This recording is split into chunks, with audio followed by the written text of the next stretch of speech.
Hi there, it's musitrature recaps. Today, I'm explaining the movie, Incendies. The film kicks off with a gripping scene of militants taking control of an orphanage, where they shave the heads of young boys. Among them is a boy with 3 points on his heel, exuding unwavering confidence even in the face of danger. Notary Jean Labelle invites the children of his late secretary, Nawal Marwan, who recently passed away.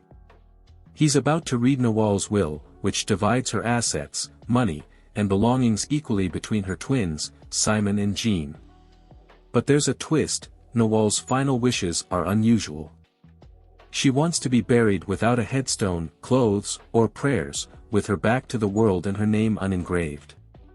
Notary also reveals that Nawal left 2 letters, one for Jeanne to deliver to their father, and the other for Simon to give to their unknown brother.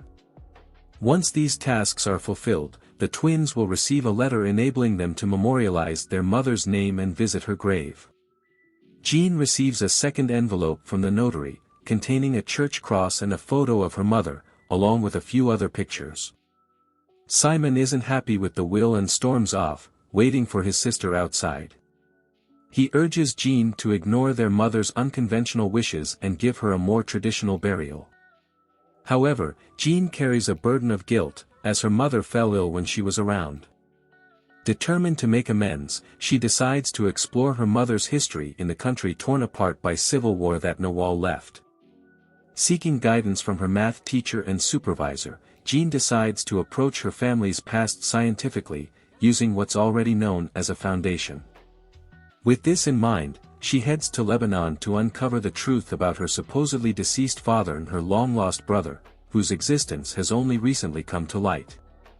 In the evening, Jeanne packs her things and leaves a copy of an old photo of her mother for Simon. This picture was taken over 20 years ago.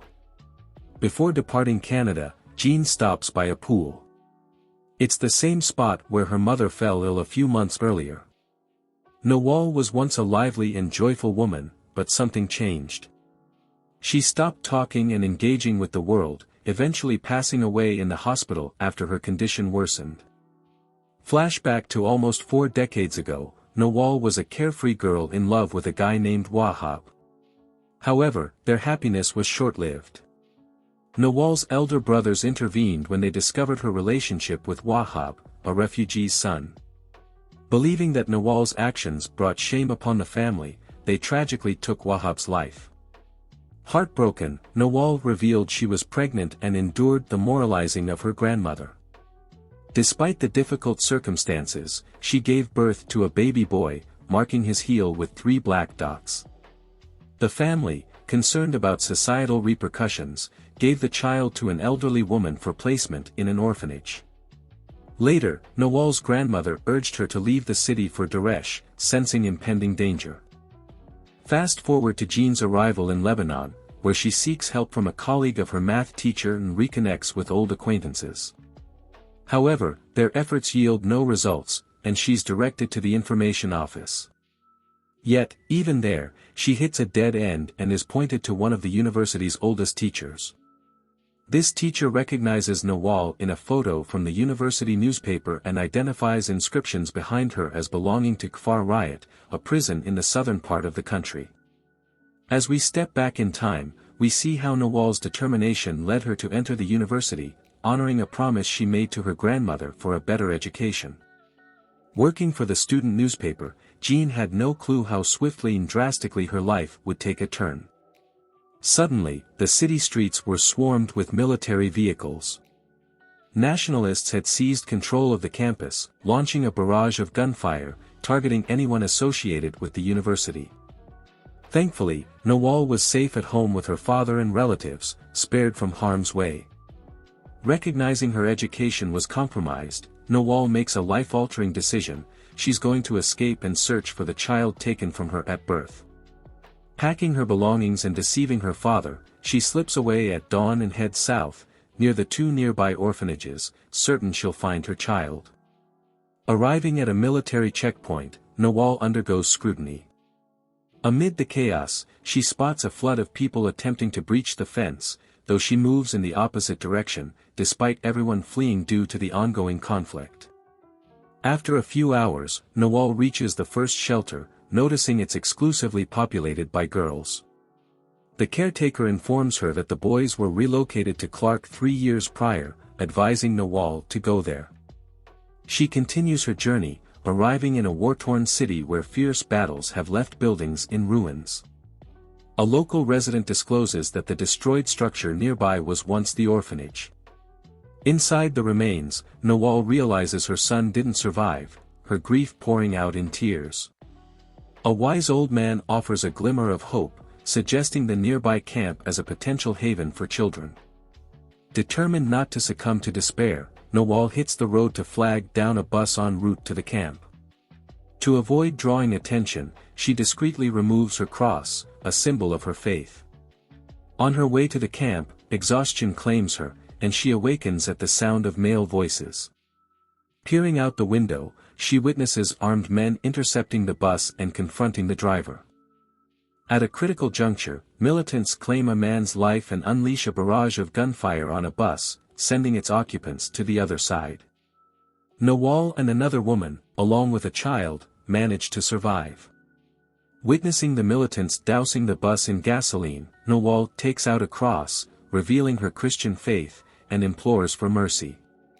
One of the armed men grants her permission to depart, and Nawal seizes the opportunity, taking the child along, passing her off as her own daughter. The bus becomes a target and is set ablaze. Amid the chaos, the child, who has witnessed the entire ordeal, exposes the ruse by running back to her real mother, left behind on the bus. Realizing the deception, the man ruthlessly ends the child's life with a fatal shot to her back. Jeanne ventures into her mother's historical homeland, hoping to unearth traces leading to her shadowy past. Sharing her mother's photograph, she encounters a group of women who not only recognize Nawal but are also linked to her by family or close ties. Fueled by strong emotions, the women engage in heated arguments, branding Nawal a source of shame. Upon discovering Jeanne's identity as Nawal's daughter, they forcibly expel her from the village, urging her immediate departure. Surviving the bus carnage, Nawal's journey leads her to Deresa, an empty and ravaged city. Learning that a refugee camp has been consumed by fire, she discovers that many lives were lost and the whereabouts of the survivors remain elusive. Accepting the grim reality that her search for her son may be in vain, Nawal makes a fateful decision to join the resistance against a far-right militant group. Through rigorous training in marksmanship, she readies herself for a critical mission, to shatter the enemy's belief in their invincibility and ultimately challenge their power. After a while, Nawal takes on a role as a French tutor for the son of a prominent Christian far-right leader. Each day, she heads to their country estate to teach the boy various languages and help him become multilingual. One evening, she receives a phone call with specific instructions. When she returns to the far-right leader's house, Nawal seizes the perfect moment, swiftly dispatching the man with 2 precise shots. Following his demise, she is apprehended and sent to prison. In captivity, her hair is shorn and she's confined to a cramped cell. Meanwhile, Jeanne arrives in Kfar Riot and explores the former prison where her mother was held. Now transformed into a museum, a young guide conducts tours, recounting the brutalities inflicted upon the inmates.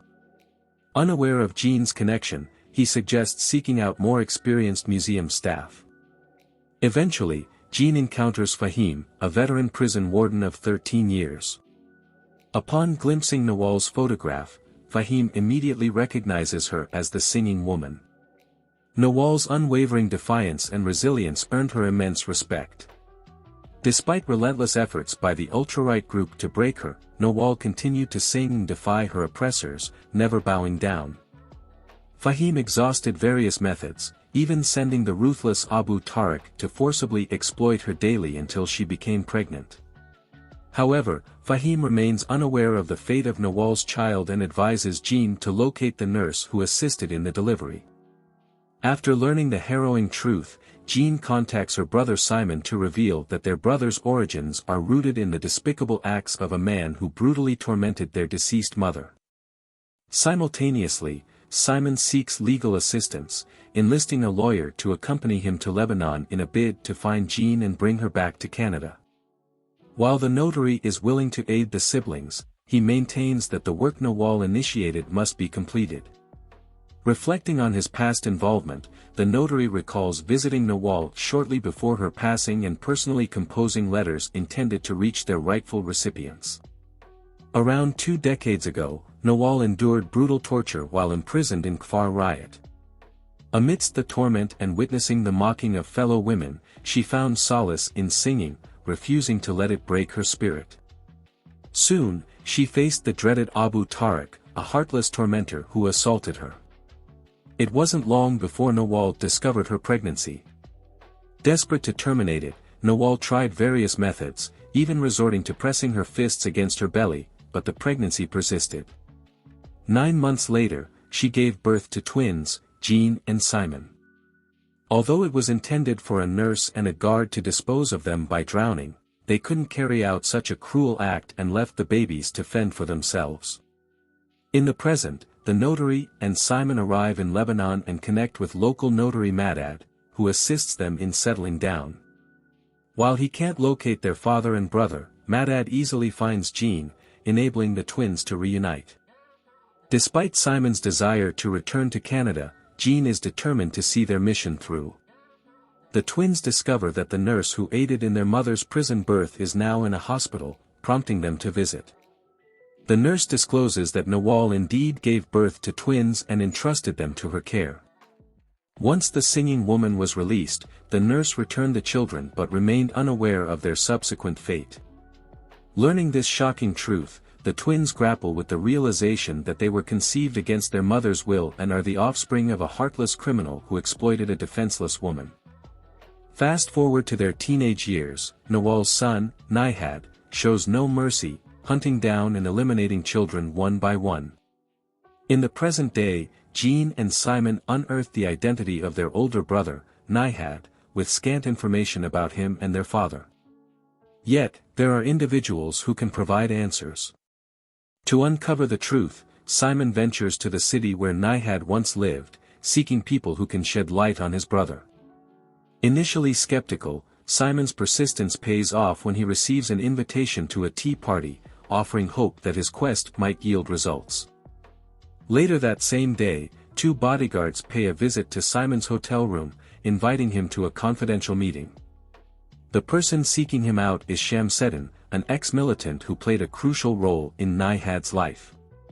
Interestingly, Shamseddin also had a romantic relationship with Nawal 2 decades ago. He aided Nawal and her infant twins in leaving Lebanon for Canada, where Nihad eventually excelled as a top-notch sniper. As Nihad grew obsessed with finding his mother, he lost himself and committed terrible acts to attract attention.